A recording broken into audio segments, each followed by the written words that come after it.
Welcome to another episode of the Business of Aesthetics podcast. I'm Michael Walker, your host for this episode.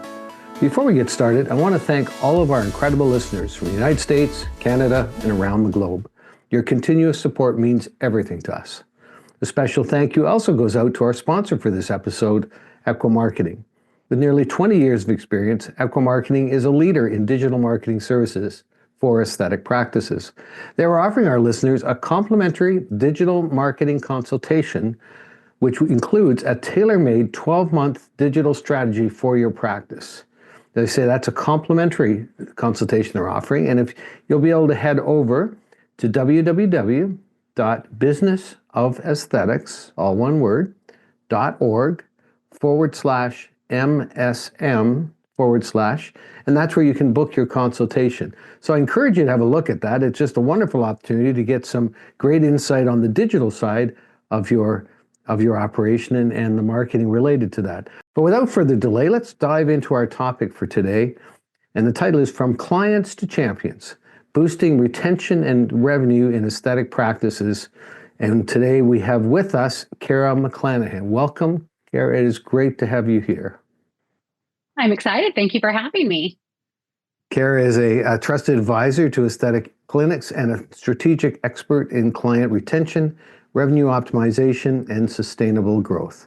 While many practices focus on acquiring new clients, Kara champions a smarter approach. And we're going to find out a lot more about that smarter approach, maximizing the value of your existing client base to create long-term success. With her background in business development and network strategy, Kara has helped countless aesthetic practices increase lifetime client value. I love that term, Kara. Boost retention rates, unlock new revenue streams, and all by deepening existing relationships rather than constantly chasing new ones. So in today's episode, we'll explore how practices can nurture loyal patients, build trust that leads to repeat business, and turn satisfied clients into brand champions. Kara will also share real-world case studies, actionable tactics, and frameworks that work for practices of all sizes. So Kara, it is great to have you here. And I always like to start out with a question that just kind of hits right to home. And one of my favorite words and set questions is, what are you passionate about? In this case, what sparked your passion for helping aesthetic practices grow by focusing on the clients they already have rather than the traditional way most organizations do? Well, I think what sparked my interest in helping others is having gone through the trials and fires of managing medical aesthetics practices myself.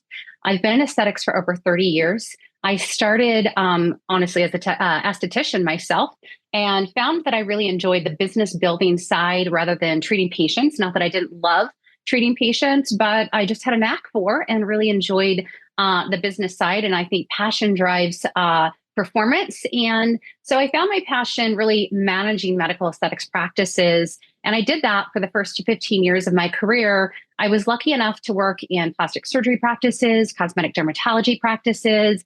I was the vice president of operations for a group that scaled from 6 to 60 locations, and we successfully sold to private equity. And about the time we sold, I was kind of going back into private practice management, focusing on smaller locations versus the masses. While it was lots of fun, it was a lot of work. And I realized there wasn't a lot of resources out there for medical aesthetic practice managers. And so I had started kind of like just reaching out, trying to find my own network, if you will, and resources to help my practices that I was managing grow. And because there was such a lack of resources out there, I found myself educating and working with other practice managers and practice owners to kind of go through and untangle the business side of aesthetics and applying some of the things that I had already learned and by trial. And that's really kind of what got me into consulting, if you will. And it was a great pleasure of mine to see practices that were struggling or were good, but trying to figure out how to be great and more, and just really taking them through what I had learned. And so that sparked kind of, again, this educational piece in me, which I probably always had. I found myself, even when I was treating patients, educating my patients. And so I'm just a kind of a natural educator. And I just really found that practices needed information. They needed to know, again, how to be great, not just good, and how to really scale and grow their practices. And especially coming from the marketing side, you and I both know businesses of all kinds, not just medical aesthetics, focus on new clients, new clients, new clients. What can we do to market and get new clients in the door? How can we get more people into our system? And what I had learned, particularly in scaling the medical aesthetics practices that we did that eventually sold to private equity, is that we really needed to lean into the patients that we already had. Our model was a concierge wellness aesthetics practice. And so we were taking traditional practices and turning them into concierge practices. It was a very membership based practice. And we learned that the value was in our existing patients. They're already loving your practice. But if you can continue to build that and not abandon the idea of bringing new patients into the practice, but really build on those that have already experienced your practice, not only can you really deepen that relationship, but those are also your marketers. They become instant marketers for you. They share their experience. They are the highest referral. And we also know by data that patients referred by other happy patients have a 60% higher spend on their first visit because there's some inherent trust because of that referral relationship. And for me, that's always sparked, the where we need to go, especially in practices where reoccurring revenue from existing patients isn't already inherent. Take, for example, plastic surgery practice. Oftentimes, if you're plastic surgery only, your patients are coming in for one procedure. They may never come back for another procedure, but they certainly were happy. They were referring their friends. So when we looked at the entire patient life cycle or that patient journey through our practice, it really made sense to hone in and focus on those that were already there a little bit heavier than getting new patients to the door. The cost for client acquisition is less, as well as that deepened relationship actually turned into much higher revenue for practices. So that's really kind of, that my wheelhouse, and really we're focusing on getting patients to the practice, yes, but loving on the patients that we have to continue building that relationship. And we just see that being a much higher return. And that's true today, particularly in the med spa setting. I love that term you just used. Thank you, Karen. Loving on the patients. So what you just described really was a process. A lot of people say, well, that's nice. That's all soft and it's pretty and it feels good. It's a kitten or a puppy. But the reality is you just explained it in a way that it's a theory, it's a process, it's a science. There's fundamentals to this. It's not that it becomes that at some level. And where the gold in that, of course, is in what you just said, the trust. I mean, really, if you think about if your practice is an engine, then trust is the lubricant. You don't need trust, the thing's going to grind to a halt. And the best source of trust is going to obviously be the folks that are there. And just it's funny, years ago, I've had a lot of different careers, but at one point I tried out selling cars. A friend needed somebody, so I thought I'd give it a whirl. And I'm really good at selling and people, and just like you. And I didn't really like it at all. But what I discovered is that I knew a lot about communicating with people and connecting, but I had no idea how to ask for the sale. And when I learned the art of that, it was a game changer. But the point being, we're not naturally all good at everything. And really what I'm hearing you say is that this is a process that you can be intentional with, that can actually take existing clients, and we're going to talk more about this, just totally transform the revenue opportunities. But the referral opportunities is it's massive. And it seems to me, more I've seen in this industry, it's becoming more competitive. There's a lot more inventory out there, and some of it's good, some of it's not so good. But I think it really is a good time to separate yourself from the pack, which is kind of, I think, what you're leaning into here. So having said that, the first question I want to put out to you is, in today's competitive med spa environment, what do you believe maximizing existing client relationships, why do you believe maximizing existing client relationships is more powerful than focusing solely on new client acquisition? We talked a bit about that, but can we dig into that a little deeper? Yeah. So analytically, it's kind of that expanded 80-20 rule. When we deep dive into the financial analysis of most not new practices, but take, for example, anything a year and greater. And the longer they've been in business, the higher this number changes. But we are seeing that it is true. About 80% of the revenue comes from existing patients. So there's a lot of work that goes into acquiring a new patient.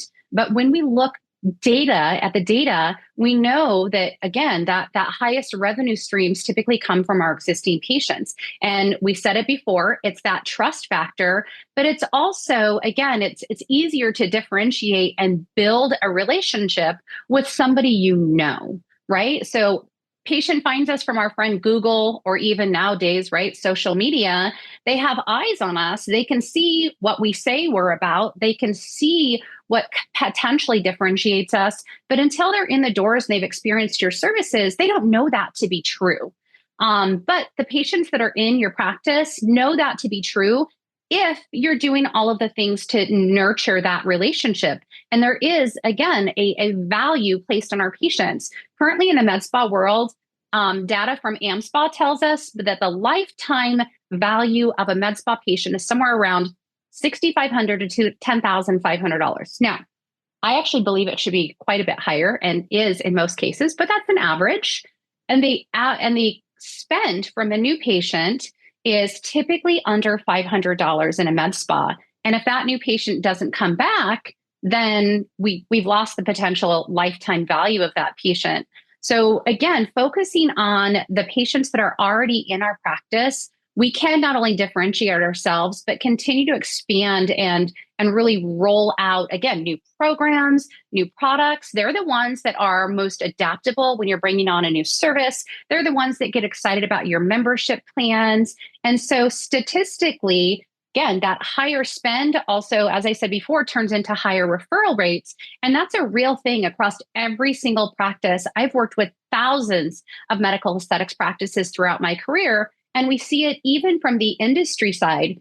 Take, for example, our device company. You know, when you have a relationship that you're able to continue to build on with your customers, the customer in this particular case being the med spa, not the device company, but you build that relationship, you come in and you support their practice, they're going to keep your service, your product, your skincare product, your device top of mind. That's what they're going to promote to their own customers the most. The analogy again works in spa when you're talking about your patients. Whatever you have to offer, you know, your new clients are less adaptable to taking on a new service. They have a little bit more risk in what they're willing to do because they don't trust you yet. It all comes back to that trust factor and that authenticity that you're able to easily build with clients that have at least been in your door and started that relationship.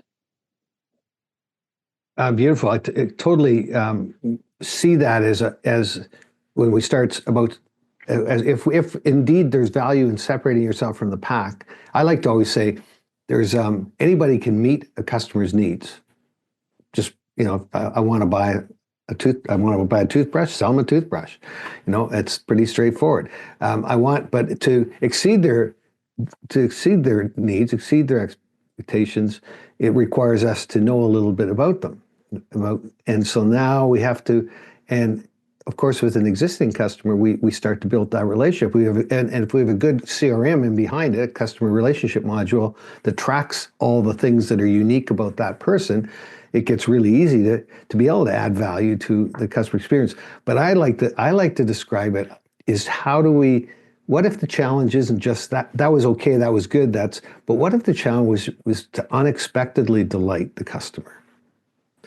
And that's what I hear you saying. I mean, I think that's absolutely every time. And I was looking at your website, and you talk about your vision and how you position yourself to. You say you work with, you're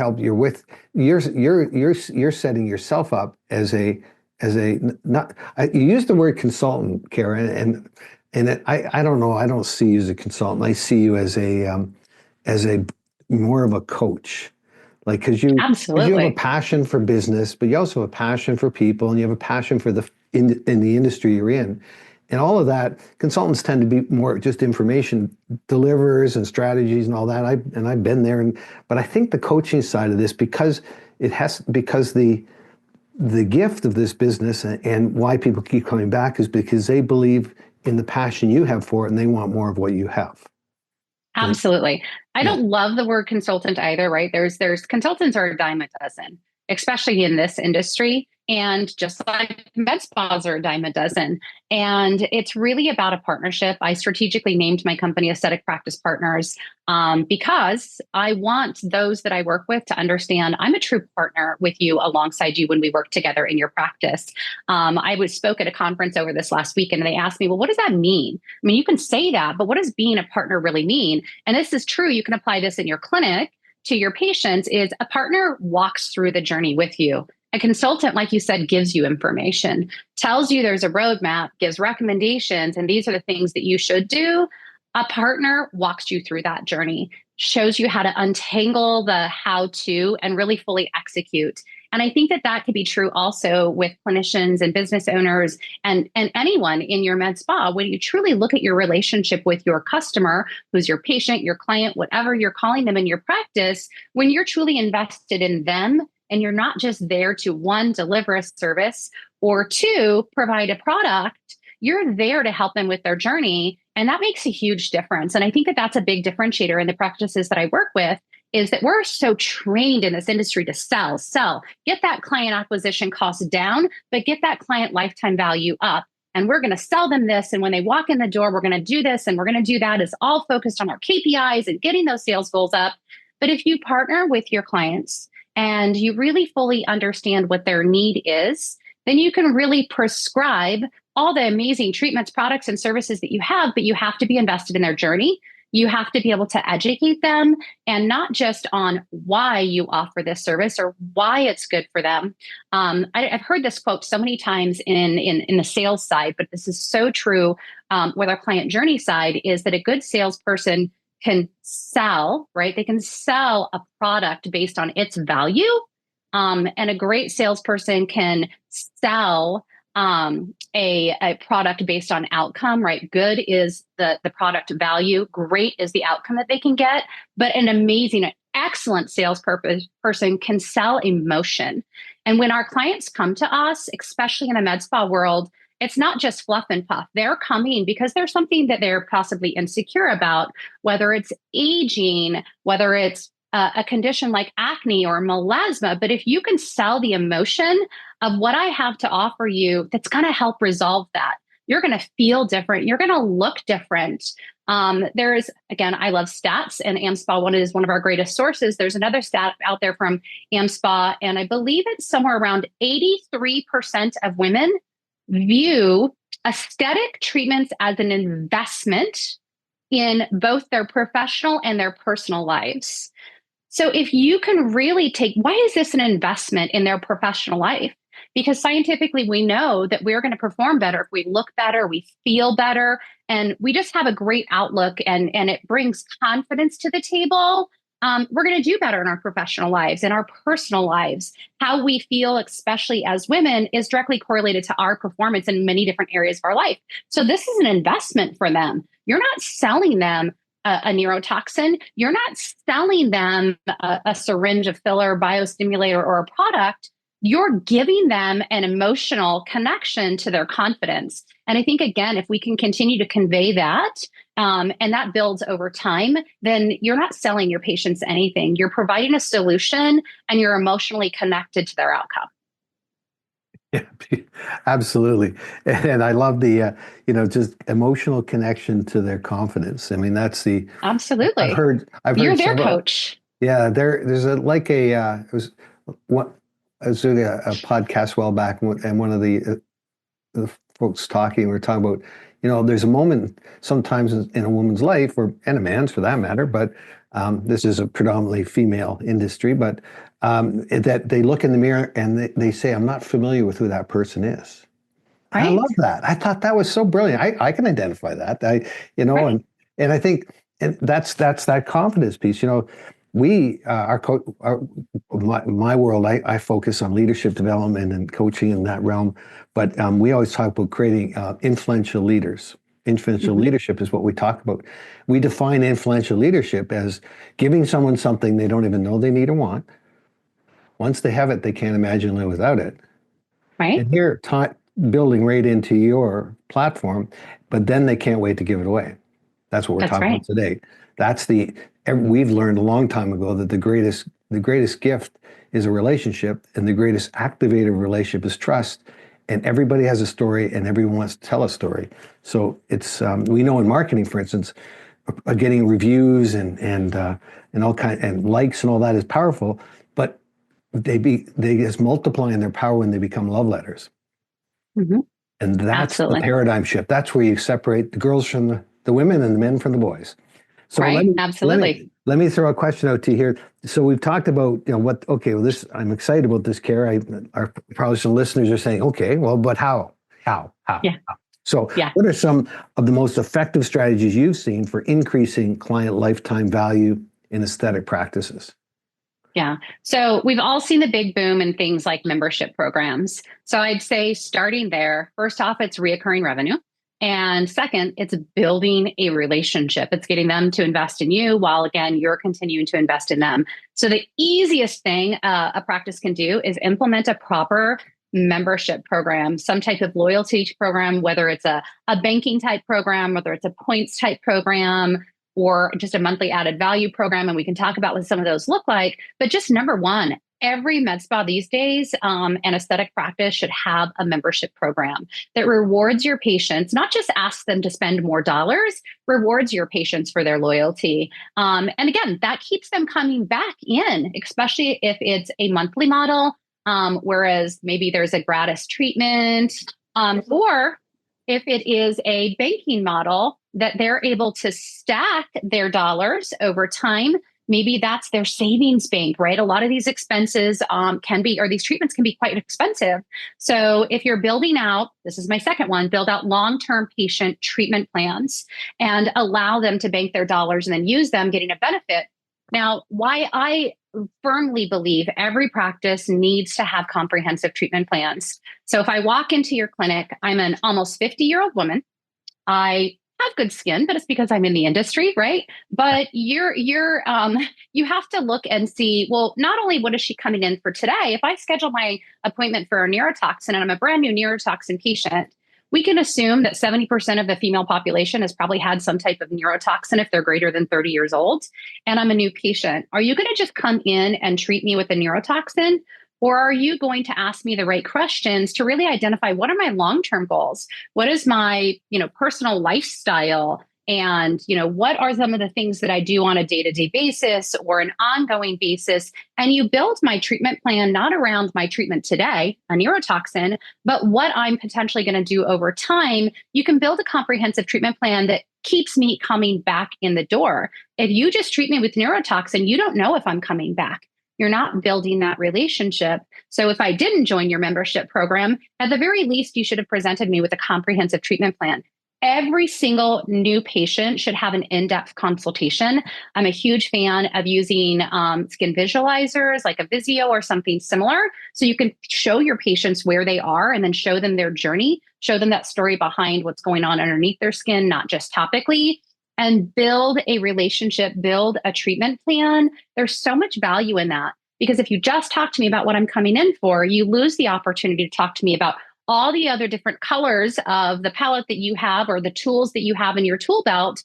And often patients don't even know all the tools. If I wasn't in the industry, maybe I wouldn't know what's going on with more than just my skin. I said, I'm almost a 50-year-old woman. Is there hormonal issues there? Is there past acne? Is there melasma? What are the things? So really treating every patient individually and building a plan, custom plan for them long term gets them now invested and excited. And now I thought I was coming in for neurotoxin, but I just got a full education on maybe why neurotoxin is only part of the plan I should be having. Especially with the increase of things like energy-based devices. We look at some treatments as treatments. They treat something or Band-Aids, or we could look at correction. So if somebody hadn't told me years ago, you've got great skin and you've got great skin integrity, why are you just keep neurotoxin to quote unquote diminish the fine lines and wrinkles? Why are you not using an energy-based device to actually correct? Mind blown. It just increased my, patient ticket because an energy-based device is a significantly higher ticket price, but actually a better profit margin to the practice. Why would you just continue putting a Band-Aid on me and not creating a comprehensive correction plan that keeps me coming back. And now I'm invested. Now I see significant change. So number one, have a good membership plan. Again, reoccurring dollars, that's automatic. That's actually something that you can count on. I have practices that have literally created hundreds of thousands of dollars just in their membership fees alone. Yes, they have to deliver services and there's something on the back end for that, but those patients weren't spending money before they came in previously. And then also adapting a philosophy in your practice where you look at total correction with every single patient, every single time, building comprehensive treatment plans, and revisiting your patients that are already coming in. You don't just consult once and let them go. Every opportunity to touch your patient is a new opportunity to consult and continue to build your treatment plans. And I think that also is an art. A lot of providers feel like, well, that's salesy, or now I'm pushing something beyond a neurotoxin and she just scheduled her appointment for a neurotoxin. But it's not salesy when it's education, and it's not salesy when you're listening to your patient and understanding that her need is not just immobilizing those wrinkles so that they don't show up today, but treating her skin long term. And knowing the difference is huge. So those are the top two tactics I say every single patient needs to adapt to see almost immediate change in their patient retention and building that client lifetime value. Awesome, Karen. I when you're talking about that, I was thinking about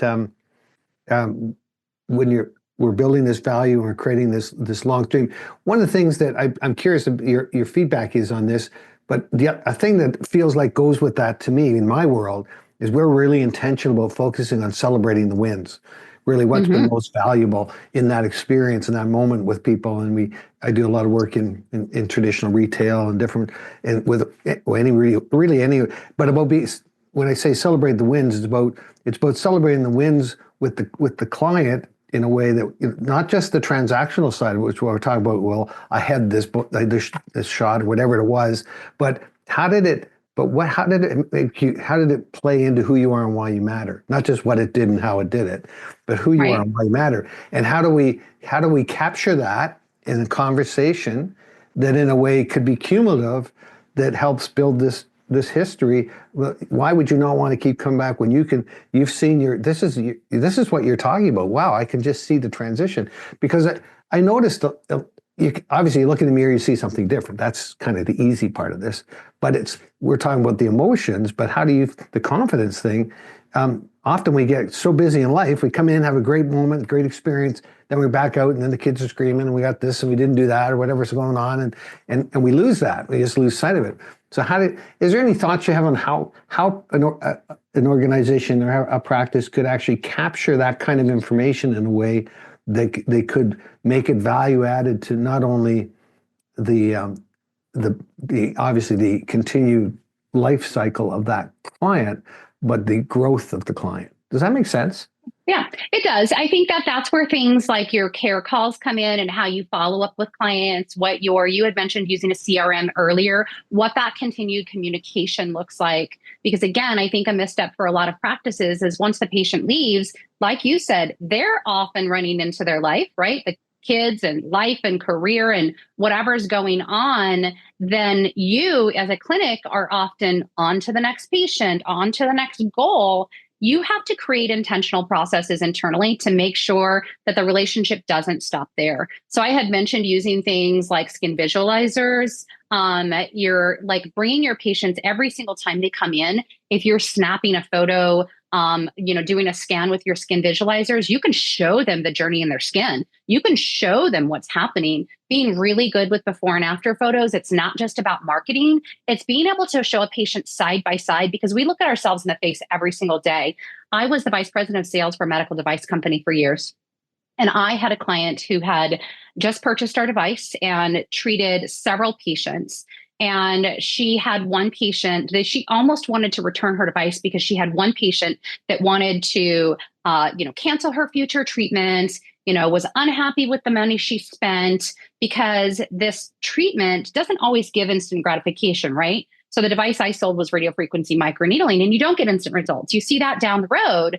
But we actually were able to turn this patient into an aha moment, both for the patient and the clinic, because we were made sure that they did before and after photos. We actually brought that client back in, had her look at her before and after photos together. We looked at the Visia scan, and she was like, "Oh my gosh, I do see a significant difference. I didn't before because I just put myself in the mirror every single day. I still see other imperfections that are still bothering me, and I'm thinking this isn't working." But when we were able to show her the before and afters, and we were able to show her areas that we saw improvement and really educate her, she was a huge win. She actually then bought like 5 more packages on multiple different types of areas of her body, left a glowing review. But if that practice had not been intentional with their follow-up, made sure that they did the before and after photos, we wouldn't have captured that. That's an extreme example. But the reality is the care calls, not just automated text messages or those type of things, but how you actually reach back out to your patient. How are you feeling? How are you doing? How are you looking? Getting those before and after photos, sometimes just calling them, even if it is an automated, maybe even text message, just saying, "Hey, how are you doing after your treatment? Are you starting to see your results yet?" And making sure that we're very mindful of continuing that relationship, because everybody moves very, very quickly. And if you don't have systems and processes set up internally in your clinic so that you can continue that relationship, continue that follow-up, not wait for our patients to reach out because they don't see something, or they do see something, or they get busy. The other thing that I always tell practices, do not let patients leave without having their next appointment on their schedule. And oftentimes the front desk says, "Hey, do you want to schedule your next appointment?" And they say, "Oh no, I'll call." And they're like, "Okay, see you later, Susie." Well, no, Susie, let's go ahead and get your appointment on the schedule. Our providers book up quickly. I know that she wants to see you at 2 weeks so we can get those after photos. This series that you purchased requires a treatment every 4 to 6 weeks. Let's at least get you on the schedule. And as we get closer, if that appointment time doesn't work out for you, it's easier to adjust than get a new appointment on the schedule. So making sure that you're very intentional about making sure your patients get on the schedule before they leave. Some practices like to utilize things like a pre-booking discount. I'm not a huge fan of discounts, but I don't mind incentives. So if there is a pre-booking incentive, maybe that is a bounce back. If you schedule your next appointment before you leave today, maybe it's not a 10% off, or it could be, but maybe it's a complimentary product or a mini hydrofacial or something that you're guaranteeing that they want to come back. Even if it's a small investment from the practice, if you look at the return on that, I'd rather spend a couple extra dollars, quote unquote, loving on my patient, getting them back in the door, rather than leaving it up to them if they want to schedule. If they don't schedule, you have to have a mechanism in which way you have a team member or somebody following up with those people. We should always have a recommended follow-up from our providers. Your front desk should always know what that is on every treatment that you have.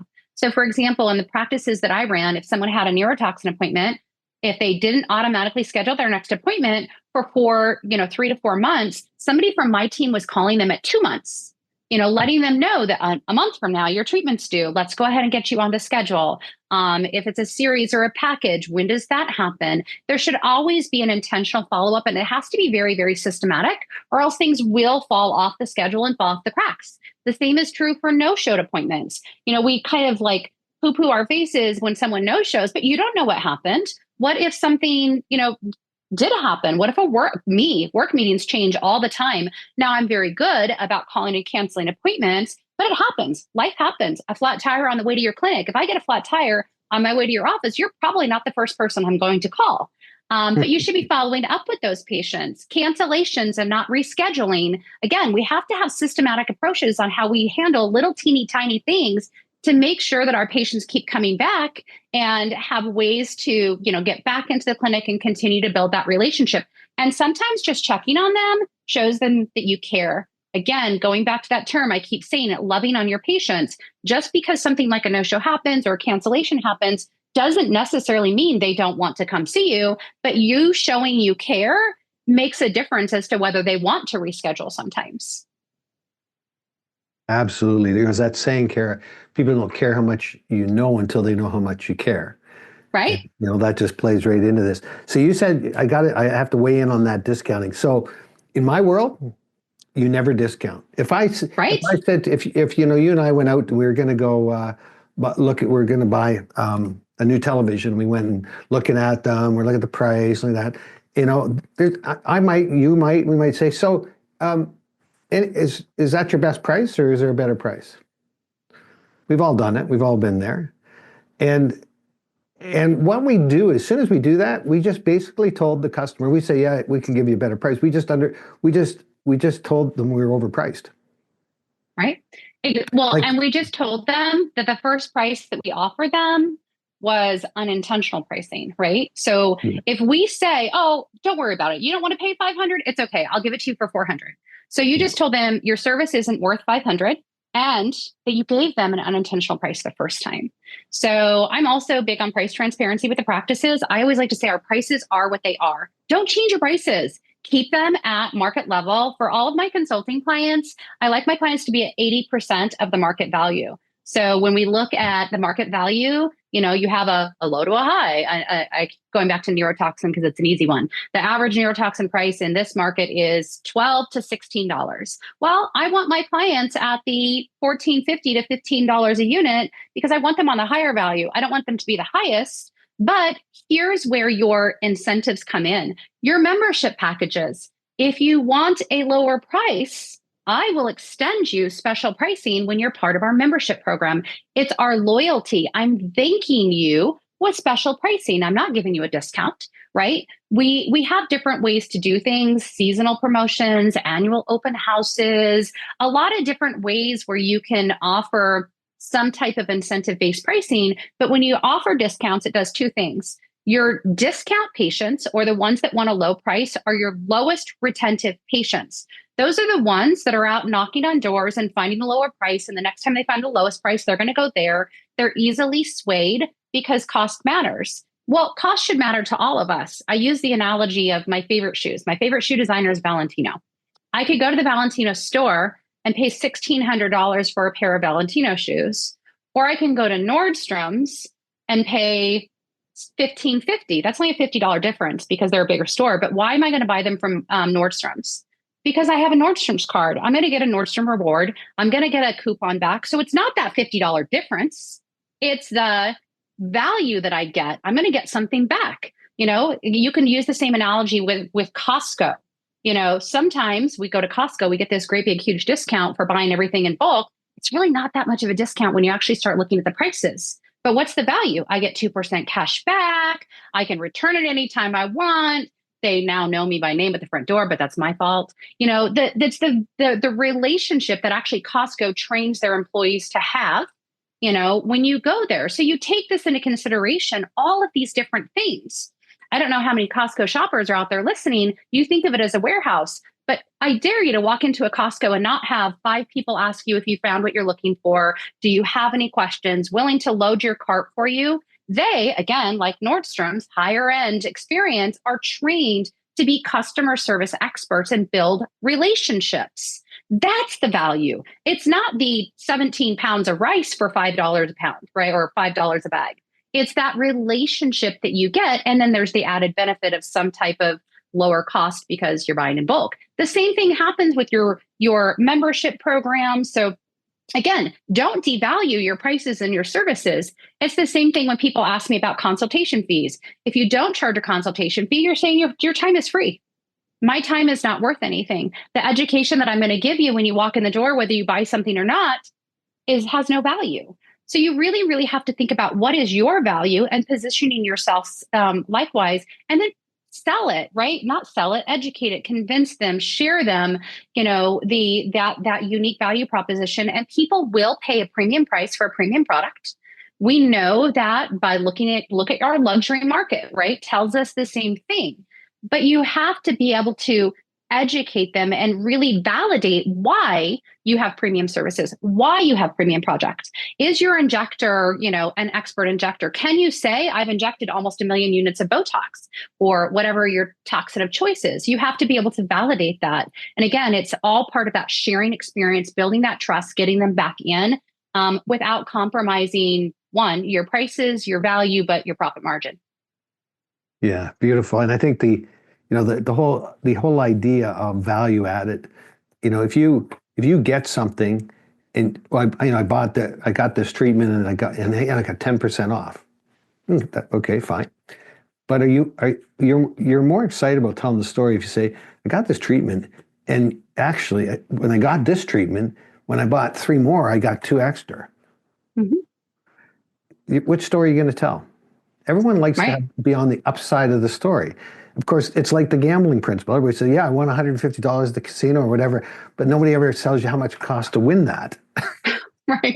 And so we don't talk about that part. So emotionally, we're wired. It's an influential marketing. It's just the concept of that.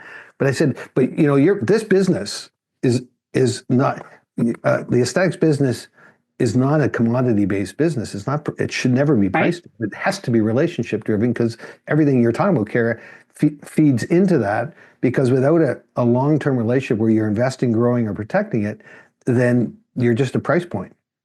And Absolutely. now you're competing with every Tom, Dick, and Harry in the marketplace. And if that's what you want to Right. be, then you better get big in volume because you're going to have to be like, you're going to have major volume to get the very minor margin you're going to end up off of that price point.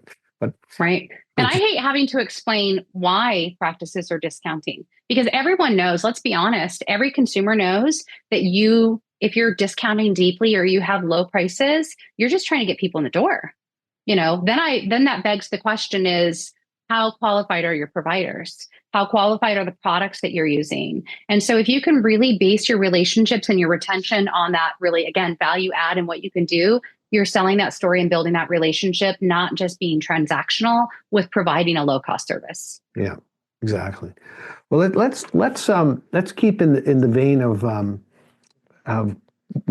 we were talking about the relationships, but alongside that, with those relationships, we've got this opportunity for additional revenue streams, and I think that would be a good place to go. And so, would you be able to give us some creative or underutilized ways practices can generate more income from their existing client base, and kind of in the same vein we're talking about, I think both transactionally about what we can do in terms of the practice, but also relationally too. That's becoming a very big part of this conversation. Yeah.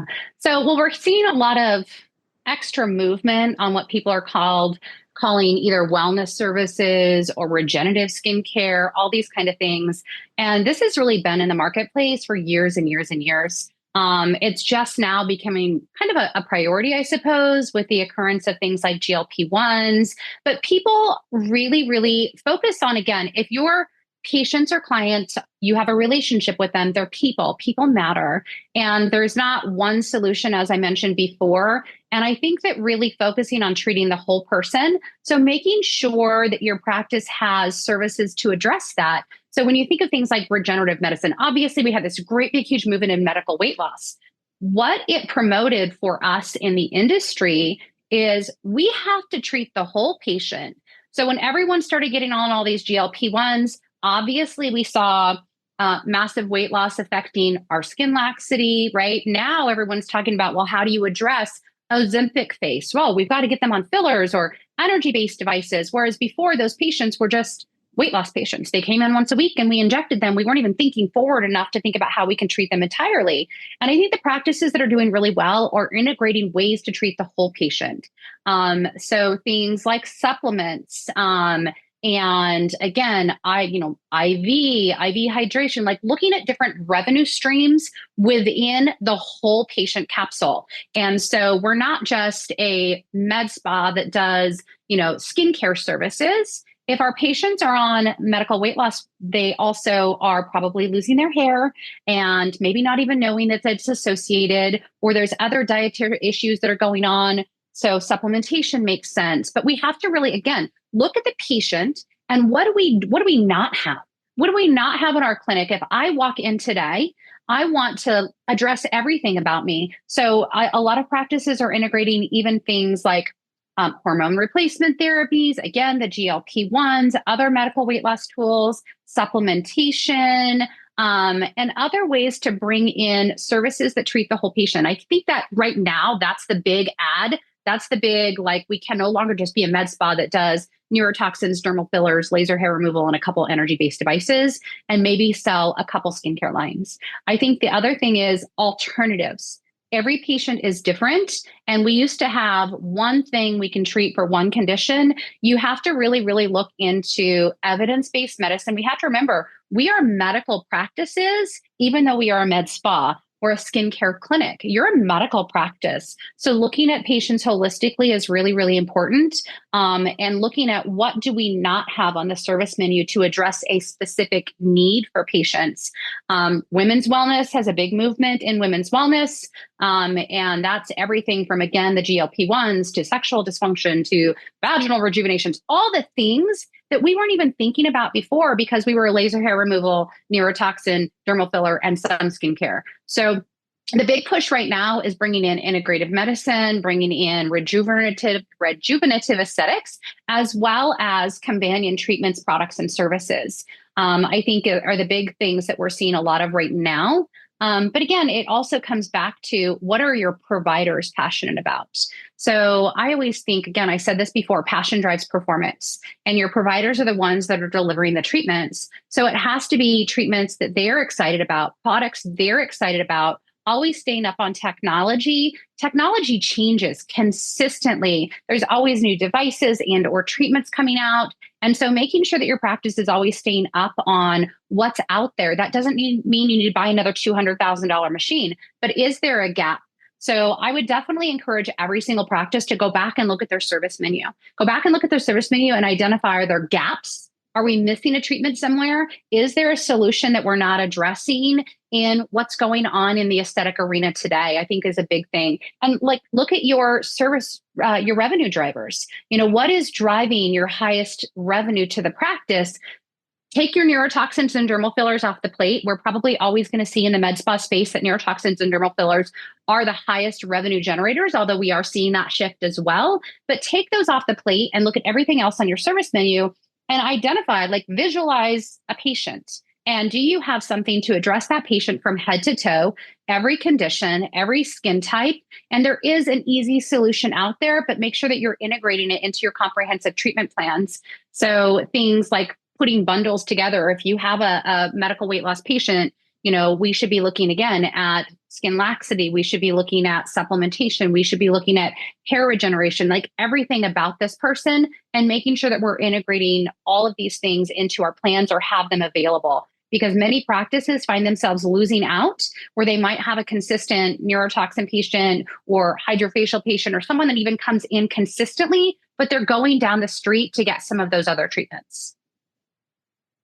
Kara, you have just it's like a fire hose here, just pouring out great stuff for our listeners. And we're actually just looking at the time, but I just want to remind you that Kara is a coach. She has her website is aestheticpracticepartners.com. APP is the acronym. She could arguably say she's got the best app in town. There's an app for that. There you go. Yeah. So again, a lot of the things you're hearing, there's a lot of information here, and you've probably heard something, you've captured something. Now, what do I do with this, or how do I move that? Well, you've got access to Kara. You've heard her, you've met her.